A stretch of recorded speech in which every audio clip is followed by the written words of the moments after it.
The sun was dipping behind the crowded city buildings, casting long shadows across the narrow streets where the maid's daughter walked briskly, her worn shoes scuffing the cracked pavement as she carried a small bag filled with groceries. The air smelled of fried food and exhaust, and her mind raced with worrying about her mother and the chores waiting at home. She had just finished her errand when she noticed a frail old woman standing near the bus stop, clutching a worn handbag and peering anxiously at the approaching buses. Her clothes were threadbare but meticulously clean, and her hands trembled slightly as she counted a few coins over and over. The maid's daughter paused, instinctively feeling a tug in her chest, a mixture of compassion and curiosity, and she approached the woman, offering her a gentle smile. "Excuse me, Mum," she said softly. "I can help you with the fare if you like." The old woman looked up, startled, her eyes wide and shimmering with unshed tears. She shook her head quickly. No,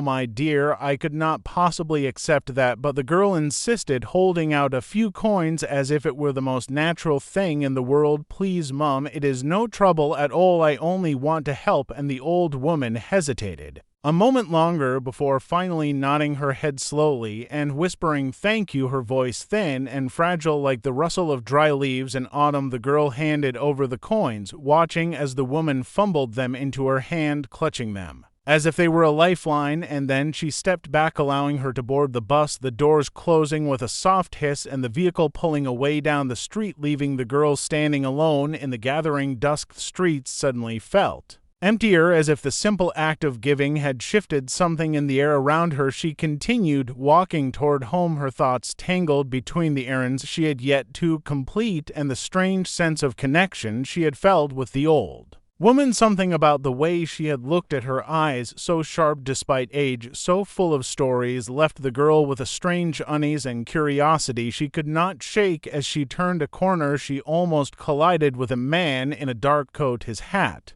pulled low over his eyes. He mumbled an apology and hurried past, leaving her staring after him and sensing that the city seemed to have shifted around her unnoticed. Small sounds, suddenly louder, distant voices echoing like warnings that she could not quite interpret. When she arrived home, the maid was bustling in the kitchen, her apron dusted with flour, the smell of freshly baked bread filling the small apartment. She set the bag down quickly, trying to hide the slight tremor in her hands. From the encounter, she recounted briefly to her mother the brief interaction with the old woman, but she could not explain why her heart was still racing, why her palms felt clammy, and why a part of her felt as though she had stepped into a story far bigger than herself. Her mother nodded absently, offering a few words of comfort, but the girl could not shake the feeling that this simple act of kindness had set off a chain of events that she could not yet understand. Later that night, as she lay in bed, she imagined the old woman counting coins on a bus seat, looking at the city lights through the window, and she felt an unshakable sense that the woman was waiting for something more than just a ride, leaving her thoughts restless and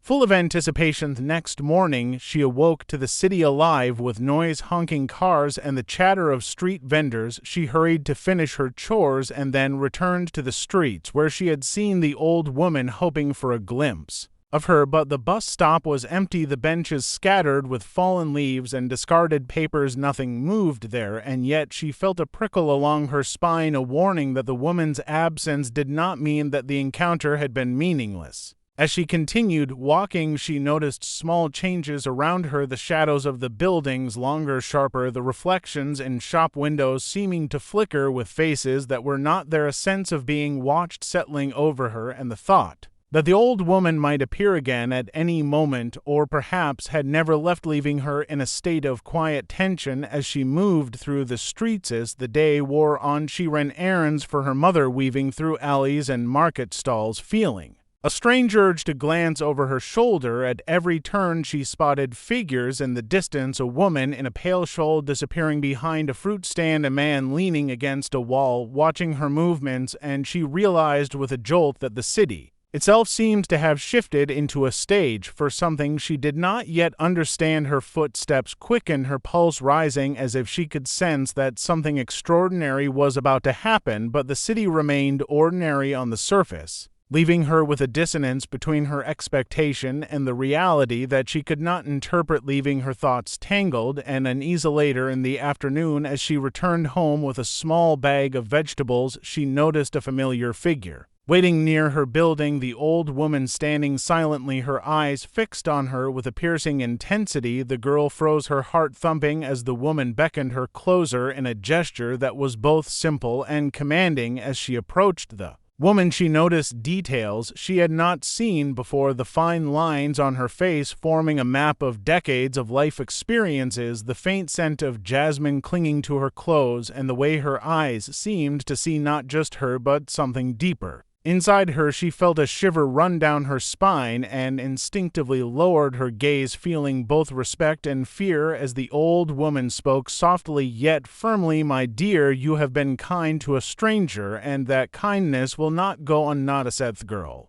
nodded, unsure of what to say or ask, but the old woman continued her words as if reading the questions in her mind. "I have watched many people walk past me, and only you offered help without hesitation. The city can be a harsh place, my child, but kindness opens doors that no one expects, and sometimes it brings the most extraordinary changes into your life." The girl's mind raced, trying to process what she was hearing. She had given a few coins to someone in need, yet the intensity of the woman's gaze and the weight of her words made it feel as if she had stepped into a world far larger than the streets and alleys she had always known, leaving her breath caught and her thoughts spinning with possibility. The old woman smiled, a small, enigmatic smile that seemed to carry decades of secrets and unspoken power. She reached out and touched the girl's hand lightly, sending a warm shiver up her arm, and whispered, "You will know who I am soon enough." The girl's eyes widened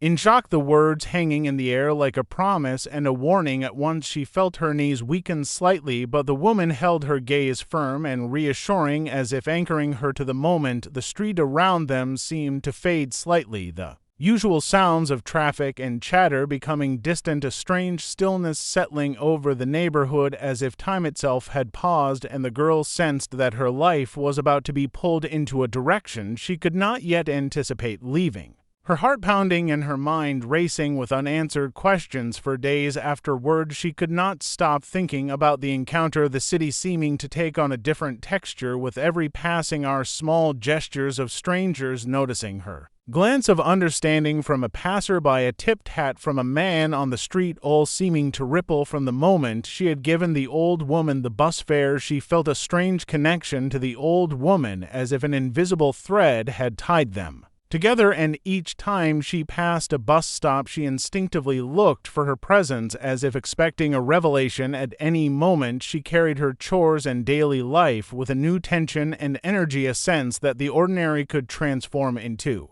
something extraordinary, leaving her eyes sharper and her thoughts restless with anticipation. Then one evening, as she was returning from the market, she noticed a small envelope on the doorstep addressed to her in handwriting that was elegant and precise. She picked it up, hands trembling, and opened it carefully. Inside was a single photograph of the old woman in her younger years, standing in front of a grand building, the city around her unfamiliar and her posture regal and commanding. Below the photograph was a note in delicate script: "My dear child, the world notices kindness in ways that are unseen and powerful. You will discover who I truly am soon enough." The girl stared at the photograph, her mind reeling, trying to reconcile the frail figure she had helped with the woman in the photograph, whose presence exuded authority and influence, the city itself seeming to hum around the edges of the revelation, leaving her breathless and aware that the encounter had been far more significant than she could have imagined, and that her life had been quietly set on a new path full of mysteries and possibilities that she had yet to uncover. Even as she held the photograph, her imagination raced, seeing the old woman in all kinds of roles, powerful in boardrooms, generous in secret acts of philanthropy, a figure who moved unseen but influenced the world in subtle and profound ways. The girl realized that her small act of giving coins on a crowded street had connected her to a person whose life spanned history and whose impact touched places far beyond her understanding. Every detail of the encounter now seemed charged with meaning, every glance, every gesture leaving her on the edge of comprehension, as if standing on the threshold of something monumental, and she felt a shiver of excitement mixed with fear, knowing that what she had thought was a simple act of kindness had in fact unlocked a doorway she was only beginning to glimpse, leaving her with a sense of